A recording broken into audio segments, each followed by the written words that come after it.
ভারতের রাজনীতিতে এমন কিছু নাম আছে যাদের গল্প মানুষকে অনুপ্রাণিত করে, আর সেই নামগুলোর মধ্যে অন্যতম হলো নরেন্দ্র মোদী। একজন সাধারণ চা বিক্রেতা থেকে ভারতের গণতান্ত্রিক প্রধানমন্ত্রী তিনি। এই যাত্রা শুধু রাজনীতির গল্প নয়, এটা পরিশ্রম, আত্মবিশ্বাস আর স্বপ্ন পূরণের একটা অসাধারণ উদাহরণ।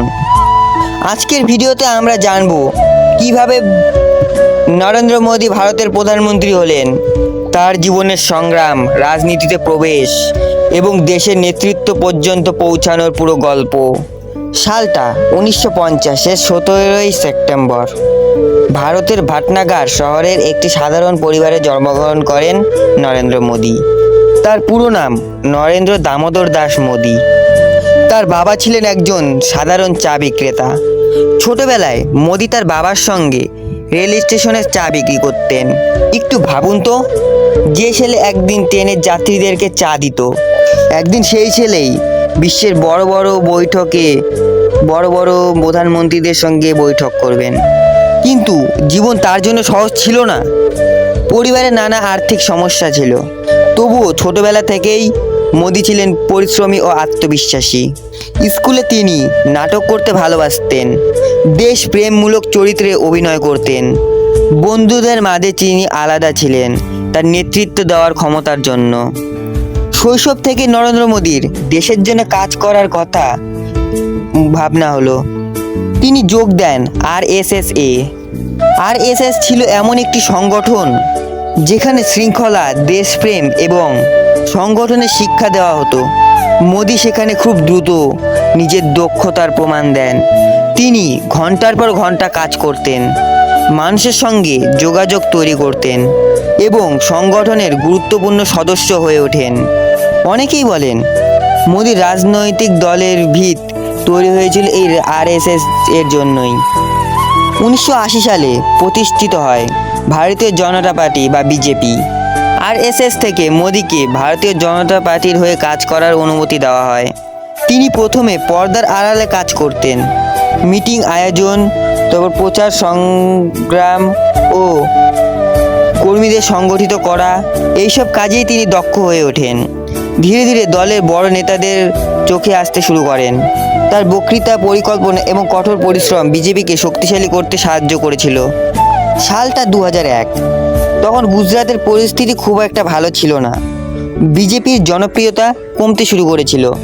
সেই সময় দল বড় সিদ্ধান্ত নেয়, নরেন্দ্র মোদীকে গুজরাটের মুখ্যমন্ত্রী করা হয়। অনেকেই অবাক হয়েছিল, কারণ মোদী আগে কখনো বড় প্রশাসনিক দায়িত্ব সামলাননি।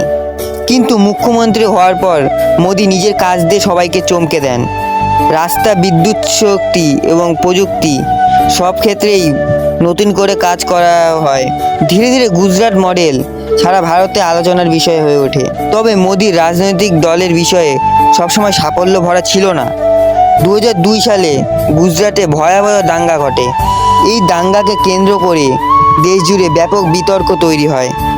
ধীরে ধীরে মোদীর সমালোচনা শুরু হয়। আন্তর্জাতিক মহলেও তাকে নিয়ে প্রশ্ন উঠেছিল, কিন্তু মোদী নিজের অবস্থানে অটল ছিলেন। তিনি উন্নয়ন এবং প্রশাসনিক কাজের উপর বেশি গুরুত্ব দিতে থাকেন। সময়ের সঙ্গে সঙ্গে তার জনপ্রিয়তা আবার বাড়তে শুরু করে। এবার 2013 সালে বিজেপি বড় ঘোষণা শুরু করে। দল নরেন্দ্র মোদীকে প্রধানমন্ত্রী পদপ্রার্থীতে হিসেবে ঘোষণা করে। এরপর শুরু হয় বিশাল নির্বাচনী প্রচার। মোদীর বক্তৃতা, সোশ্যাল মিডিয়ায় ব্যবহার এবং সাধারণ মানুষের সঙ্গে সংযোগ সবকিছুই ছিল আলাদা। তিনি বলতেন, আমি দেশের সেবা করতে চাই, সবার সঙ্গে সবার উন্নয়ন। এই স্লোগান সাধারণ মানুষের মনে গভীর প্রভাব ফেলেছিল। তখন ভারতের বহু মানুষ পরিবর্তন চাইছিল, আর সেই পরিবর্তনের মুখ হয়ে ওঠেন নরেন্দ্র মোদী। 2014 সালের লোকসভা নির্বাচনের সময় ছিল ইতিহাসে অন্যতম গুরুত্বপূর্ণ নির্বাচন। সারা দেশে মোদীর প্রচার ঝড়ের মতো ছড়িয়ে পড়ে।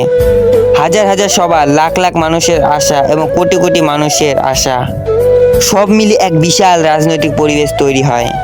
অবশেষে ফলাফল ঘোষণা করা হয়। বিজেপি একক সংখ্যাগরিষ্ঠতা পায়, আর নরেন্দ্র মোদী হন প্রধানমন্ত্রী। একজন চা বিক্রেতা থেকে দেশের প্রধানমন্ত্রী, এই বিষয়টা সারা দেশের আলোচনার বিষয় হয়ে ওঠে।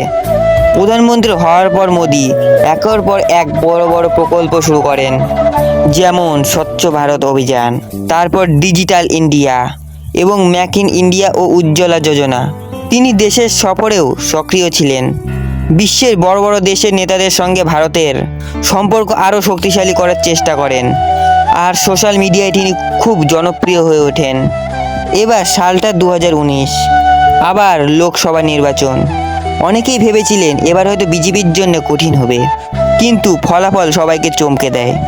নরেন্দ্র মোদীর নেতৃত্বে বিজেপি আবারও বিশাল জয় পায় এবং তিনি দ্বিতীয়বার প্রধানমন্ত্রী হন। অনেক মানুষ মনে করেন মোদী একজন শক্তিশালী নেতা। তিনি আত্মবিশ্বাসের সঙ্গে কথা বলেন, দেশের উন্নয়নের কথা বলেন এবং সাধারণ মানুষের সঙ্গে সংযোগ তৈরি করতে পারেন। আবার অনেক সমালোচকও আছেন যারা তার কিছু সিদ্ধান্তের বিরোধিতা করেন, কিন্তু এটা অস্বীকার করার উপায় নাই যে নরেন্দ্র মোদী আজ ভারতের রাজনৈতিক সবচেয়ে শক্তিশালী ব্যক্তিদের মধ্যে একজন। একজন সাধারণ পরিবার থেকে উঠে এসে দেশের প্রধানমন্ত্রী হওয়া সহজ কাজ নয়। এর জন্য দরকার কঠোর পরিশ্রম, আত্মবিশ্বাস, ধৈর্য এবং বড় স্বপ্ন। নরেন্দ্র মোদীর জীবন আমাদের দেখায় পরিস্থিতি যতই কঠিন হোক, যদি নিজের লক্ষ্যে বিশ্বাস থাকে তাহলে অসম্ভবকেও সম্ভব করা যায়। এটাই ছিল চায়ের স্টল থেকে প্রধানমন্ত্রীর চেয়ার। নরেন্দ্র মোদীর এই যাত্রা ইতিহাসে চিরকাল হয়ে থাকবে। আর যদি তোমরা ভিডিওটা পুরো দেখে থাকো তাহলে চ্যানেলটিকে সাবস্ক্রাইব করে কমেন্টে বলবে তোমরা কোন পার্টি করো। জয় হিন্দ।